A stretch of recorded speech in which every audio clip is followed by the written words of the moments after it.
Topic focus दूरी और दर्पण की वक्रता त्रिज्या के मध्य संबंध स्थापित करना सिखाएंगे। स्टूडेंट्स, वीडियो को पूरा अवश्य देखिए और हमारे बीच में जो क्यूज कंपटीशन हमारा है उसमें आप पार्टिसिपेट करते रहिए। आपके जवाब हमें मिलते रहे।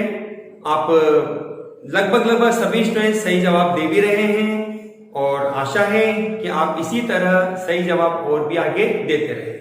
कई स्टूडेंट्स ने हमें ये भी कहा कि सर आप 2 की जगह क्वेश्चनों की संख्या को बढ़ाइए।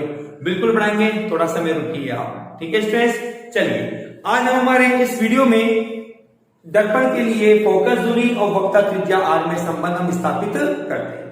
तो स्टूडेंट्स, जैसा कि हम शुरुआत से कहते जा रहे हैं, हमारे सिलेबस में अवतल दर्पण है। हमने ये माना एक अवतल दर्पण हमारे पास है यह। ठीक है स्टूडेंट्स, हमने इसकी बाह्य सतह पर कलई या पॉलिश कर रखी है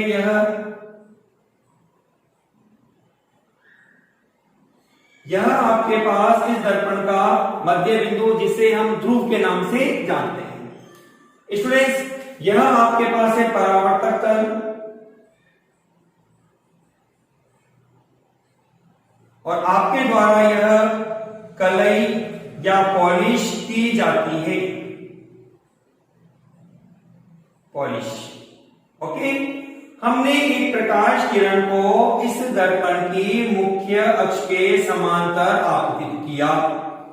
जैसा कि हम जानते हैं कि जब एक प्रकाश किरण मुख्य अक्ष के समांतर आपतित होती है तो परावर्तन के पश्चात वह दर्पण के फोकस से गुजर जाती है।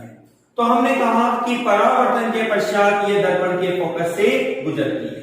यह बिंदु आपके पास बनता है फोकस बिंदु है और यह बिंदु आपके पास बनता है वक्रता केंद्र बिंदु सी। ये आपतित किरण आपके पास है जिसका नाम हम दे देते हैं इसको ए और बी के रूप में। ठीक है स्टूडेंट्स, हमने कुछ रचना के रूप में ये कहा कि हमने बिंदु सी से एक गुजरता हुआ हमने एक अभिलंब खींचा है। जैसा कि हम जानते हैं आपतित किरण अभिलंब के साथ आपतन कोण I बनाती है और परावर्तित किरण अभिलंब के साथ परावर्तन कोण R का निर्माण करती है। आपतित किरण के द्वारा अभिलंब के साथ आपतन कोण I और परावर्तित किरण का अभिलंब के साथ बना कोण परावर्तन कोण R कहलाता है। स्टूडेंट्स, हमने यहां अभी तक हमारे इस डायग्राम में 2 बातें कही है। एक अवतल दर्पण है जिस पर मुख्य अक्ष के समांतर एक प्रकाश किरण आपतित होती है और परावर्तन के पश्चात वह दर्पण के फोकस से गुजरती है। हमने संपर्क बिंदु B पर एक अभिलंब खींचा जो दर्पण के वक्रता केंद्र बिंदु C से गुजरता है। इस अभिलंब के साथ आपतित किरण आपतन कोण I एवं परावर्तित किरण परावर्तन कोण R का निर्माण करती है। थोड़ा सा हमने डिफरेंस बनाने के लिए कहा स्टूडेंट, बिंदु B से हमने एक लंब डाला, इसको मैं नाम दे देता हूं स्टूडेंट्स L। जहां हम ये कहेंगे कि बिंदु A और P इनके मध्य की दूरी अति अल्प है। ठीक है स्टूडेंट्स, चलिए अब हम हमारे इस डेरिवेशन को थोड़ा हम आगे बढ़ाते हैं। हमने ये कहा सबसे पहले चित्र के आधार पर हम कहना चाहते हैं चित्र से एंगल ABC, एंगल ABC बराबर होगा एंगल CBF, एंगल CBF। इसका रीजन स्टूडेंट्स हम जानते हैं परावर्तन के नियम। हमने परावर्तन के नियम में कहा था कि परावर्तन कोण आपतन कोण I और परावर्तन कोण R का मान बराबर होता है। तो परावर्तन के नियम से आपने इस बात को कहा कि आपके पास ये दोनों कोण बराबर है, अर्थात हम लिख देते हैं यहां पर कि इस कोण का मान कोण I होगा और इस कोण का मान कोण R होगा। ओके स्टूडेंट्स, चलिए हमारे पास फर्स्ट स्टेप प्रूफ हो गई कि ये दोनों एंगल हमने बराबर प्राप्त किए जो कि नियम के आधार पर कहा। अब स्टूडेंट्स, हम ये कहते हैं कि AB जो रेखा है ये मुख्य अक्ष के समांतर है और इन्हें CB तिर्यक रेखा काटती है। ठीक है, तो हम इसको लैंग्वेज के रूप में लिखते हैं कि चूंकि आपतित किरण AB, आपतित किरण ए बी मुख्य अक्ष के समांतर हैं, ठीक है, जिसे सी बी रेखा प्रतिच्छेद करती है।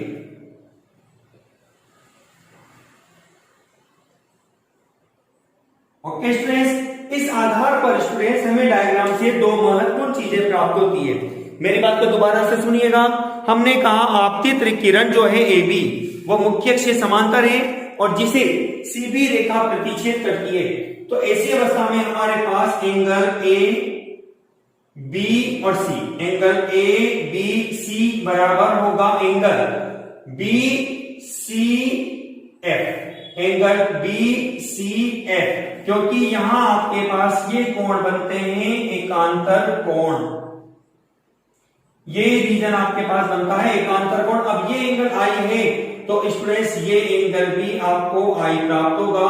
तो मैं यहां कह सकता हूं कि ये कोण मेरे को प्राप्त होगा कितना, एंगल आई के रूप में।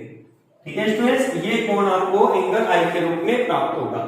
ओके, हमने दो बातें यहां सीखी। हमने ये कहा कि त्रिभुज CBF में एक तो एंगल आई हमें प्राप्त हो गया, एंगल आर हमें प्राप्त हो गया। तो हमें जानते हैं कि किसी त्रिभुज में यदि दो कोण परस्पर बराबर है, पहले हम ये करें बराबर कैसे होंगे, इसका रीजन क्या है। तो हम ये कह सकते हैं इसलिए परावर्तन के नियम से, परावर्तन के नियम से हमें यहां मिलेगा कि एंगल BCF बराबर होगा एंगल CBF। रीजन आपके पास बना परावर्तन के नियम से। ठीक है स्टूडेंट्स, अब देखिए ये हमने चित्र लिया कौन सा, त्रिभुज, कौन सा नाम था इसका, CBF में हमने इस घटना के आधार पे कहा। तो यहां पर आपके पास बनता है angle I equal to angle R। ठीक है, हमने ये घटना यहां तक प्रूव कर ली है कि हमारे पास ये दोनों कोण परस्पर बराबर प्राप्त हो गए।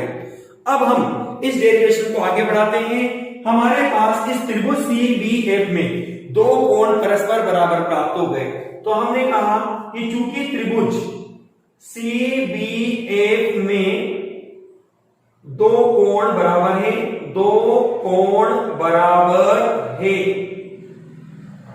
अतः इन कोणों को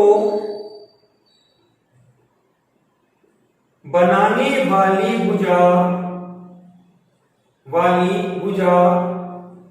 भी बराबर होगी। अर्थात आपने यूं कह दिया कि भुजा CF बराबर होगी किसके, BF के। भुजा CF बराबर होगी BF। मैंने इसको इक्वेशन नंबर 1 ले लिया स्टूडेंट्स। ठीक है, अब जैसा कि हमने कहा कि बिंदु B से हमने लंब डाला BL के रूप में और L और P के मध्य की दूरी अल्प है। तो हमने कहा यदि L व P के मध्य की दूरी अल्प हो तो हमने कह दिया B और P के मध्य की दूरी को नगण्य लेने पर, B व P के मध्य की दूरी को नगण्य लेने पर आपको प्राप्त होगा कि ये रेखा, ध्यान से सुनिएगा कि यदि आपने इस रेखा को, ये जो रेखा बनी हुई है, इसको आपने B को P के निकट मान लिया तो ये जो BF रेखा है वो बराबर हो जाएगी किसके, PF के। इस रेखा को उठाकर हम यहां ले आते हैं तो हमारे पास BF रेखा जो बनेगी वो PF के बराबर हो जाएगी। इस घटना के आधार पर हमारे पास बनेगा कि BF बराबर होगा किसके, BF बराबर होगा PF। और आप जानते हैं चित्र में, हम इस चित्र में कंस्ट्रक्शन भी कर देते हैं इसका, कि ये डिस्टेंस आपके पास बनती है F और ये डिस्टेंस आपके पास बनती है कितनी स्टूडेंट्स, वक्रता त्रिज्या R के रूप में। ठीक है, तो हमारे पास ये डिस्टेंस होती है स्मॉल f। समीकरण नंबर 2, हम समीकरण 1 और 2 को शामिल करते हैं 1 व 2 से, आपको मिलेगा CF बराबर BF बराबर PF बराबर स्मॉल f, समीकरण नंबर 3। ठीक है स्टूडेंट्स, अब आते हैं पर अपने चित्र पर। हमने ये, मैं इसको लाइन कर देता हूं क्योंकि ये इसका फैक्टर है, फिर उसके बाद आपको इधर से लिखना है। तो हमने कहा यहां पर चित्र से हमें प्राप्त होता है कि CP जो रेखा है, CP बराबर लिखा जा सकता है CF प्लस FP के रूप में, या CP की जगह हमने लिखा R जो कि वक्रता त्रिज्या होती है, जिसको हमने परिभाषा के रूप में पढ़ा भी था। CP is equal to R, CF आपने निकाला और FP आपके पास है F के रूप में, तो F प्लस F, तो हमें प्राप्त होता है R बराबर होगा 2F, जिसके आधार पर हम कहते हैं कि दर्पण की वक्रता त्रिज्या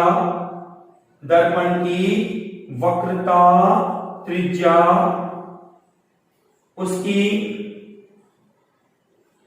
फोकस दूरी की दुगनी होती है,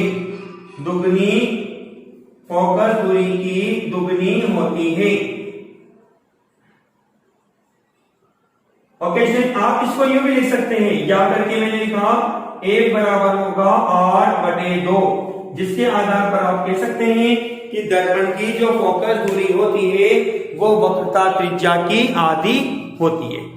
स्टूडेंट्स, इस तरह से मैंने आज आपको अपने इस वीडियो में फोकस दूरी और वक्रता त्रिज्या में संबंध स्थापित करना सिखाया। ये दोबारा से इस चीज को मैं एक थोड़ा शॉर्ट में एक्सप्लेन कर देता हूं। मैंने कहा कि एक आपतित किरण है AB जो मुख्य अक्ष के समांतर परावर्तक तल पर आपतित होती है और परावर्तन के पश्चात फोकस से गुजरती है। हमने बिंदु B पर एक अभिलंब खींचा जहां आपतित किरण आपतन कोण I और परावर्तित किरण परावर्तन कोण R बनाती है।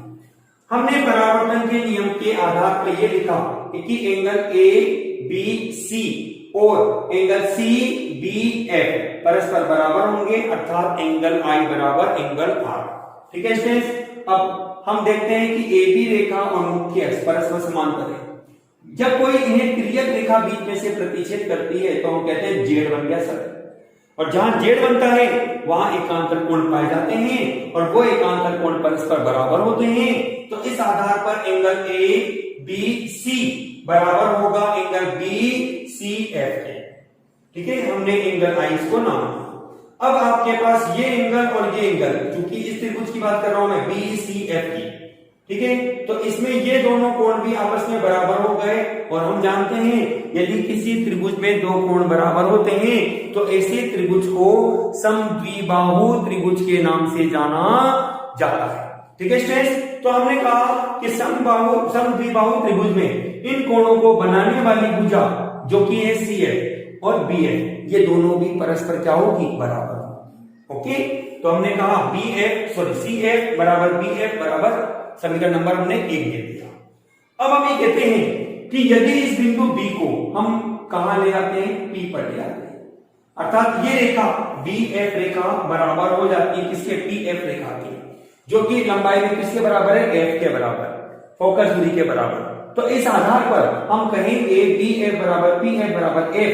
तो आप देखते हो कि BF CF के बराबर है और ये इधर PF के बराबर है, तो CF और PF भी आपस में क्या होंगी, बराबर होंगी। तो हमने लिखा CF BF बराबर है किसके, PF के, और ये बराबर होगा किसके, फोकस दूरी F के रूप में। ठीक है, हमने कहा चित्र से, क्योंकि अपने को रिलेशन निकालना है वक्रता त्रिज्या R और फोकस दूरी F के मध्य, जिसके आधार पर हमने कहा कि CP जो है वक्रता त्रिज्या है और CP बराबर हमारे पास बनता है CF और प्लस FP।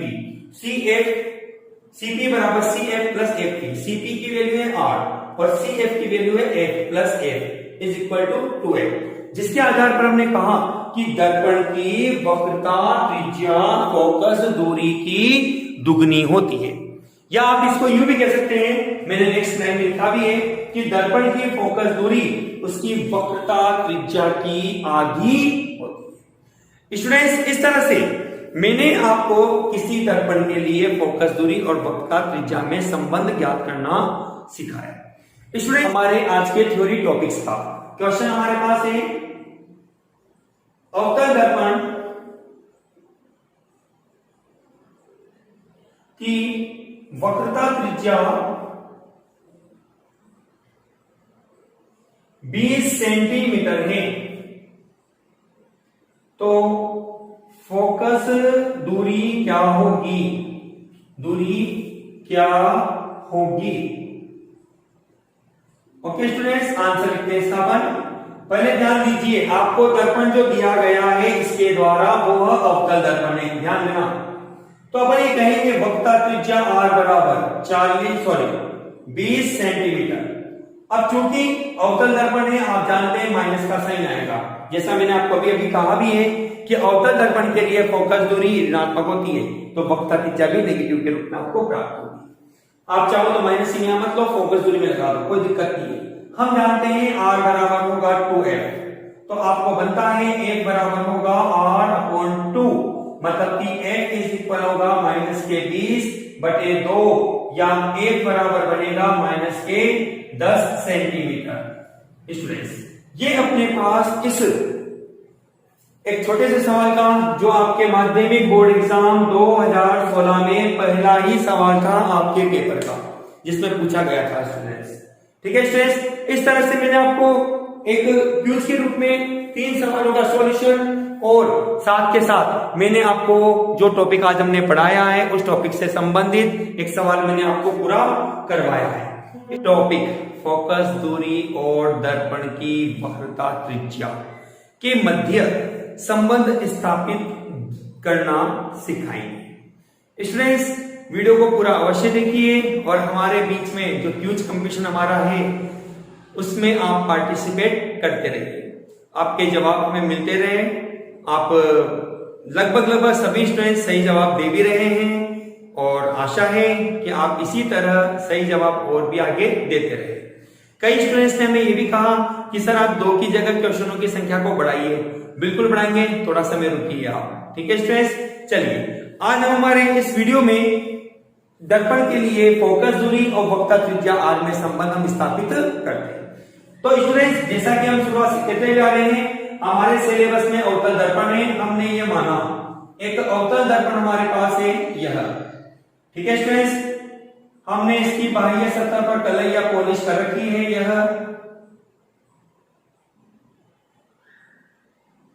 यह आपके पास इस दर्पण का मध्य बिंदु, जिसे हम ध्रुव के नाम से जानते हैं। स्टूडेंट्स, यह आपके पास है परावर्तक तल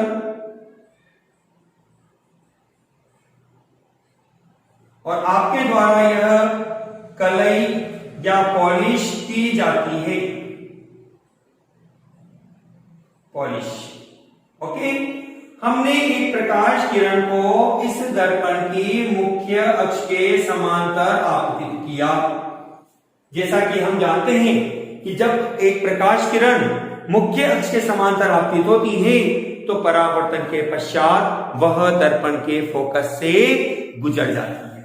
तो हमने कहा कि परावर्तन के पश्चात यह दर्पण के फोकस से गुजरती है।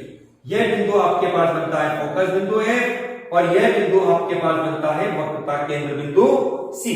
ये आपतित किरण आपके पास है, जिसका नाम हम दे देते हैं इसको A और B के रूप में। ठीक है स्टूडेंट्स, हमने कुछ रचना के रूप में ये कहा कि हमने बिंदु C से एक गुजरता हुआ हमने एक अभिलंब खींचा है। जैसा कि हम जानते हैं आपतित किरण अभिलंब के साथ आपतन कोण I बनाती है और परावर्तित किरण अभिलंब के साथ परावर्तन कोण R का निर्माण करती है। आपतित किरण के द्वारा अभिलंब के साथ आपतन कोण I और परावर्तित किरण का अभिलंब के साथ बना कोण परावर्तन कोण R कहलाता है। स्टूडेंट्स, हमने यहां अभी तक हमारे इस डायग्राम में 2 बातें कही है। एक अवतल दर्पण है जिस पर मुख्य अक्ष के समांतर एक प्रकाश किरण आपतित होती है और परावर्तन के पश्चात वह दर्पण के फोकस से गुजरती है। हमने संपर्क बिंदु बी पर एक अभिलंब खींचा जो दर्पण के वक्रता केंद्र बिंदु सी से गुजरता है। इस अभिलंब के साथ आपतित किरण आपतन कोण आई एवं परावर्तित किरण परावर्तन कोण आर का निर्माण करती है।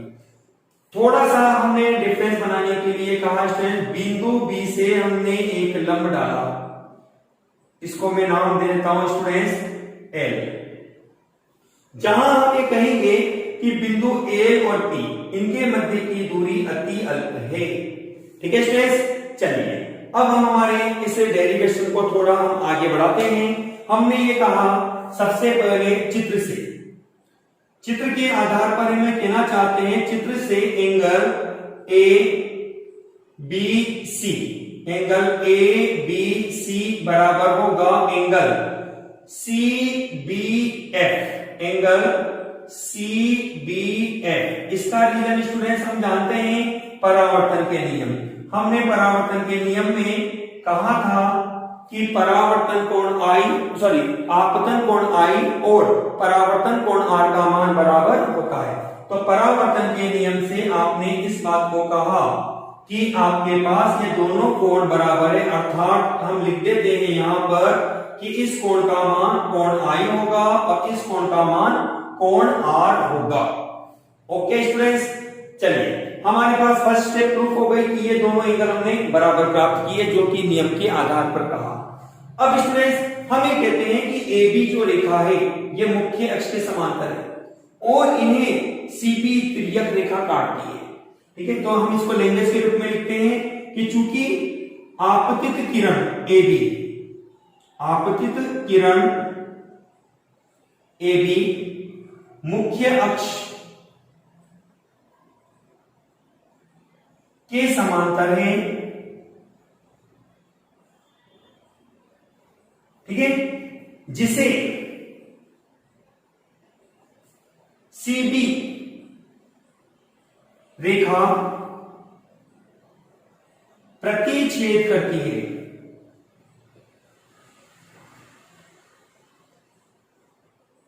ओके स्टूडेंट्स, इस आधार पर स्टूडेंट्स हमें डायग्राम से दो महत्वपूर्ण चीजें प्राप्त होती है। मेरी बात को दोबारा से सुनिएगा। हमने कहा आपतित किरण जो है ए बी वो मुख्य अक्ष से समांतर है और जिसे सीबी रेखा प्रतिच्छेद करती है।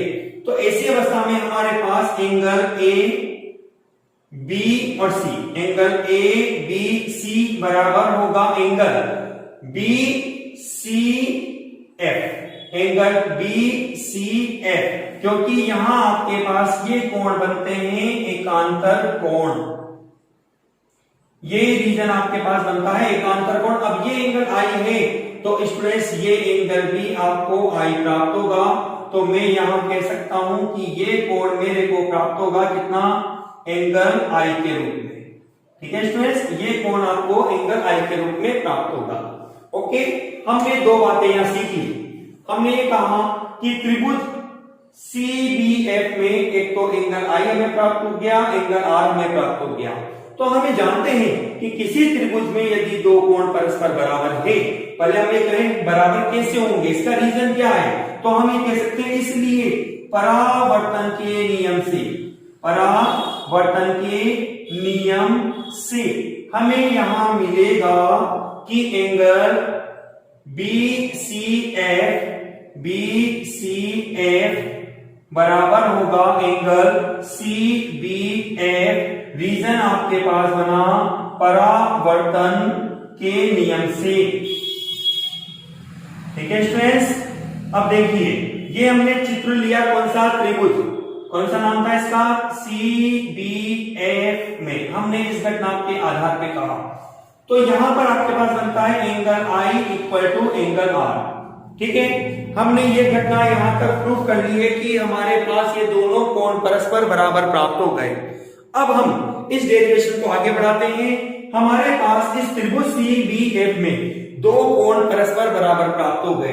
तो हमने कहा कि चूंकि त्रिभुज CBF में दो कोण बराबर है, दो कोण बराबर है, अतः इन कोणों को बनाने वाली भुजा भी बराबर होगी। अर्थात आपने यूं कह दिया कि भुजा CF बराबर होगी किसके? BF के। भुजा CF बराबर होगी BF। मैंने इसको इक्वेशन नंबर 1 ले लिया स्टूडेंट्स, ठीक है। अब जैसा कि हमने कहा कि बिंदु B से हमने लंब डाला BL के रूप में, और L और P के मध्य की दूरी अल्प है, तो हमने कहा यदि L व P के मध्य की दूरी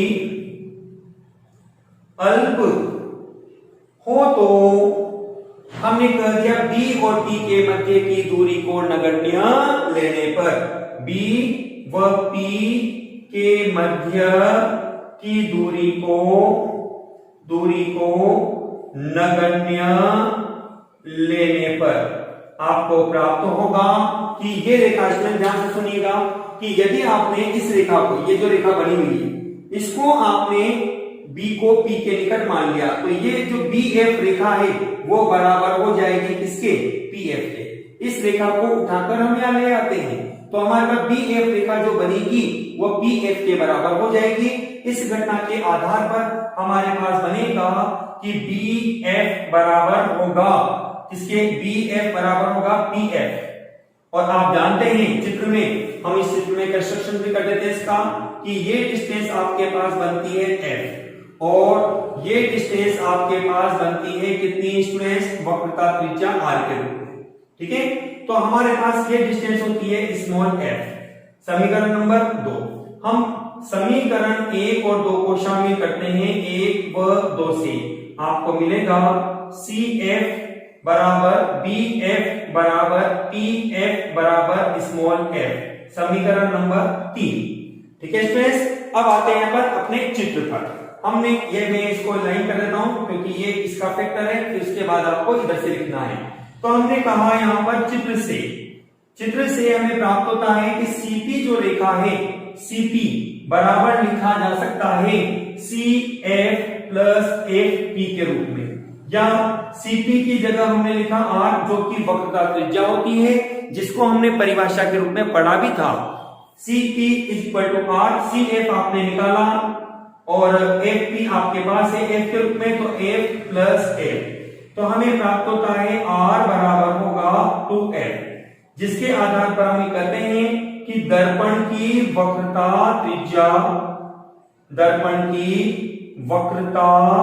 त्रिज्या उसकी फोकस दूरी की दुगनी होती है, फोकस दूरी की दुगनी होती है। ओके स्टूडेंट, आप इसको यूं भी लिख सकते हैं, या करके मैंने लिखा F बराबर होगा R/2, जिसके आधार पर आप कह सकते हैं कि दर्पण की जो फोकस दूरी होती है वो वक्रता त्रिज्या की आधी होती है। स्टूडेंट्स, इस तरह से मैंने आज आपको अपने इस वीडियो में फोकस दूरी और वक्रता त्रिज्या में संबंध स्थापित करना सिखाया। ये दोबारा से इस चीज को मैं एक थोड़ा शॉर्ट में एक्सप्लेन कर देता हूं।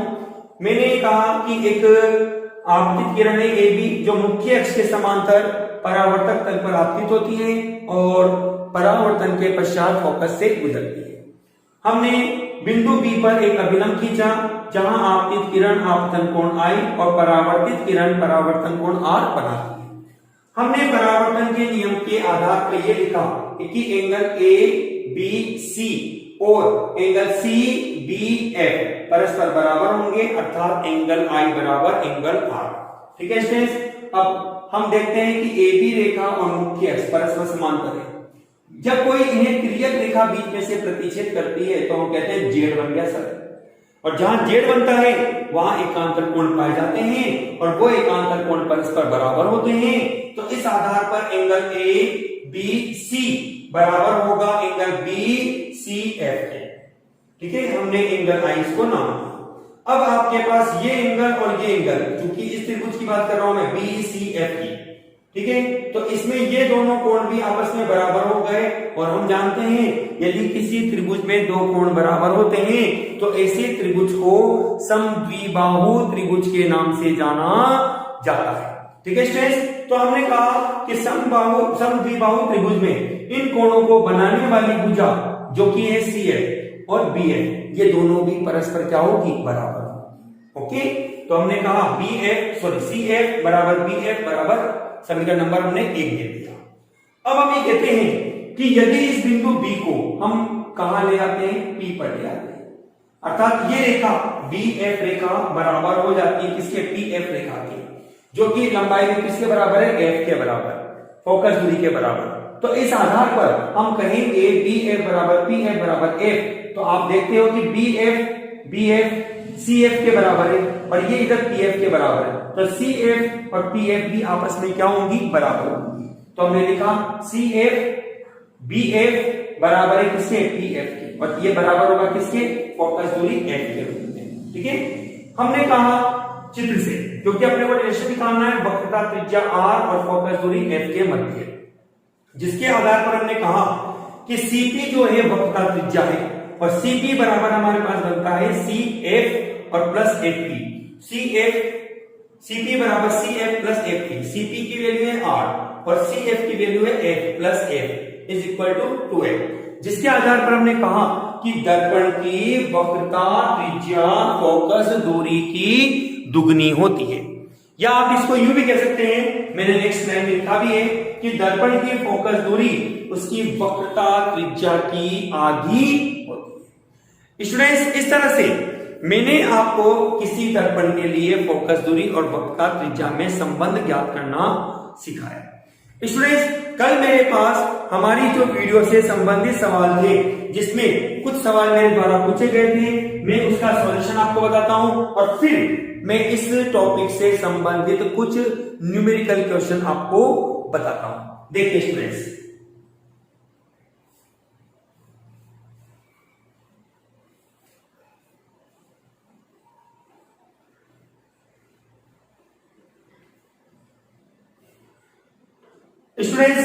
कल के हमारे पास आंसर पाठ हमारा जो कल था 3 के आंसर है। क्वेश्चन नंबर 1 आपके पास था कल का। क्वेश्चन नंबर 1 में आपको बोला गया था, कल मैंने आपको पार्ट नंबर 3 से 3 सवाल दिए थे, जिसमें मैंने कहा था कि यदि वस्तु दर्पण के फोकस पर है, यदि किसी वस्तु को दर्पण के फोकस पर रखा जाता है तो वस्तु का अंतिम प्रतिबिंब कहां बनेगा। तो स्टूडेंट्स, पहले क्वेश्चन का आंसर बनता है आपके पास, यदि वस्तु फोकस पर है तो अंतिम प्रतिबिंब अनंत पर प्राप्त होगा। आपके पास पहले क्वेश्चन का आंसर बनता है अनंत। क्वेश्चन नंबर 2, जिसमें मैंने आपसे पूछा गया था कि परावर्तन के नियम लिखिए, तो स्टूडेंट्स इसको हमने हमारी वीडियो में प्रस्तुत किया भी था। परावर्तन के 2 नियम होते हैं। नंबर 1 नियम के आधार पर हमने कहा आपतित किरण, परावर्तित किरण एवं अभिलंब तीनों एक ही तल में या एक ही बिंदु पर स्थित होते हैं। नियम नंबर 2 के रूप में हमने कहा आपतन कोण I का मान परावर्तन कोण R के बराबर होता है। तो मैं शॉर्ट में लिख देता हूं, यहाँ पे परावर्तन के 2 नियम हैं, जिसको मैंने अभी आपको परिभाषित किया है। परावर्तन के 2 नियम हैं। ओके स्टूडेंट्स, और तीसरा सवाल जो कि मेरे द्वारा पूछा गया था आपसे कि अवतल दर्पण की फोकस दूरी किस प्रकार की होती है। तो स्टूडेंट्स, अवतल दर्पण की जो फोकस दूरी आपको प्राप्त होती है, अवतल दर्पण की फोकस दूरी F, ये आपके पास नेगेटिव बनती है। लेकिन मैंने साथ के साथ ये भी पूछा था आपसे, आपने कहीं ने किसी ने जवाब ही नहीं दिया इस चीज का। स्टूडेंट्स, आपने सभी ने जवाब जरूर दिया कि फोकस दूरी नेगेटिव होती है, लेकिन क्यों होती है? तो आपका सीधा सा आंसर था कि अवतल दर्पण के लिए फोकस बिंदु बाईं ओर अर्थात लेफ्ट साइड होता है। तो मैं लिख देता हूं, क्योंकि इस दर्पण में फोकस बिंदु बाईं ओर होता है, ओके स्टूडेंट्स, इस तरह से मैंने कल जो आपसे सवाल पूछे 3 सवाल, उन 3 सवालों के जवाब मैंने आज आपको अपनी इस वीडियो में प्रस्तुत किए। चलिए स्टूडेंट्स, अब मैं आपको हमारे जो आज टॉपिक हमने पढ़ा है दर्पण की वक्रता, त्रिज्या और फोकस दूरी में संबंध से संबंधित कुछ सवाल हम आज हमारे बोर्ड पे देखते हैं। आप इन क्वेश्चनों के आंसर को अपनी नोटबुक में नोट करके भी रखिए। इंपॉर्टेंट क्वेश्चन भी है, एक जनरल नॉलेज के हिसाब से भी आपके लिए एक उपयोगी साबित होंगे। ओके स्टूडेंट्स, चलिए अब हम हमारे पास हमारा क्वेश्चन नंबर 1 बनता है। क्वेश्चन नंबर 1 क्यूज का नहीं, आपके पास बनेगा स्टूडेंट्स हमारे आज के थ्योरी टॉपिक्स का। क्वेश्चन हमारे पास है अवतल दर्पण की वक्रता त्रिज्या 20 सेंटीमीटर है, तो फोकस दूरी क्या होगी? दूरी क्या होगी? ओके स्टूडेंट्स, आंसर लिखते हैं इसका अपन। पहले ध्यान दीजिए, आपको दर्पण जो दिया गया है इसके द्वारा वो अवतल दर्पण है, ध्यान देना। तो अपन ये कहेंगे वक्रता त्रिज्या r बराबर 20 सेंटीमीटर। अब चूंकि अवतल दर्पण है, आप जानते हैं माइनस का साइन आएगा, जैसा मैंने आपको अभी अभी कहा भी है कि अवतल दर्पण के लिए फोकस दूरी ऋणात्मक होती है, तो वक्रता त्रिज्या भी नेगेटिव के रूप में आपको प्राप्त होगी। आप चाहो तो माइनस ही यहां मत लो, फोकस दूरी में लगा दो, कोई दिक्कत नहीं है। हम जानते हैं r बराबर होगा 2f, तो आपको बनता है f बराबर होगा r/2, मतलब कि f इज इक्वल होगा -20/2 या f बराबर बनेगा -10 सेंटीमीटर। स्टूडेंट्स, ये अपने पास इस एक छोटे से सवाल का जो आपके माध्यमिक बोर्ड एग्जाम 2016 में पहला ही सवाल था आपके पेपर का, जिसमें पूछा गया था स्टूडेंट्स। ठीक है स्टूडेंट्स, इस तरह से मैंने आपको एक क्विज के रूप में 3 सवालों का सॉल्यूशन और साथ के साथ मैंने आपको जो टॉपिक आज हमने पढ़ाया है उस टॉपिक से संबंधित एक सवाल मैंने आपको पूरा करवाया है। स्टूडेंट्स, इस टॉपिक से संबंधित हमारे पास कुछ और भी बातें हैं जिनको हम हमारी कल की वीडियो में देखेंगे भी सही। आज क्विज के रूप में स्टूडेंट्स मैं आपके सामने वापस से 3 सवाल आपको रखता हूं, क्योंकि डिमांड आपकी क्वेश्चनों की बढ़ती चली जा रही है। कई स्टूडेंट्स ने मुझे इस चीज को भी बोला कि सर आप क्वेश्चनों में संख्या 2 की जगह 3 या क्वेश्चन 4 आप पूछिए। तो स्टूडेंट्स, अपन कोशिश करेंगे कि धीरे धीरे इनमें से इन संख्याओं को हम बढ़ाना स्टार्ट करते हैं। तो स्टूडेंट्स, नंबर 1 आज का मेरा सवाल जो है वो है परावर्तन की घटना में कौन सी राशि नियत रहती है? ये मेरे पास आज का पहला सवाल है स्टूडेंट्स। इसी प्रकार से मेरा जो क्वेश्चन नंबर 2 आपके पास है उसके आधार पर मैं आपको कहूंगा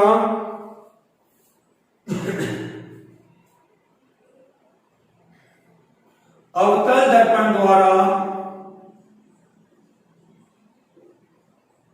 किस प्रकार का प्रतिबिंब बनता है? किस प्रकार का स्टूडेंट सामान्यता पढ़ लिखें आप। अवतल दर्पण द्वारा सामान्यतया से मतलब है ज्यादातर, मोस्टली, किस प्रकार का प्रतिबिंब बनता है?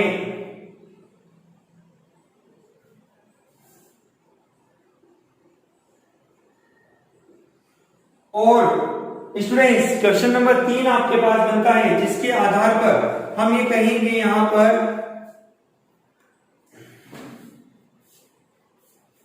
यदि एक प्रकाश किरण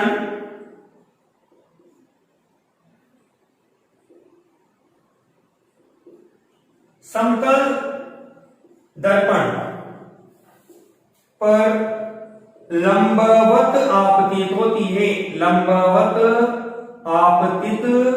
होती है, तो उसका पथ किस प्रकार का होगा? उसका पथ किस प्रकार का होगा। ओके स्टूडेंट्स, हमारे ये 3 सवाल आज मैंने आपको अपनी इस वीडियो में प्रस्तुत किए हैं। इन तीनों सवालों के जल्दी जल्दी आंसर कमेंट बॉक्स में लिखकर आप बताइए कि आपने इन सवालों के आंसरों को किस तरह से याद किया है। वीडियो को पूरा अवश्य देखिए, पुरानी वीडियो को अभी दोहरान करते रहिए, क्योंकि आपका नॉर्मल एग्जाम नहीं, माध्यमिक शिक्षा board exam, CBSE board exam आपका बनता है students. Okay students, thank you.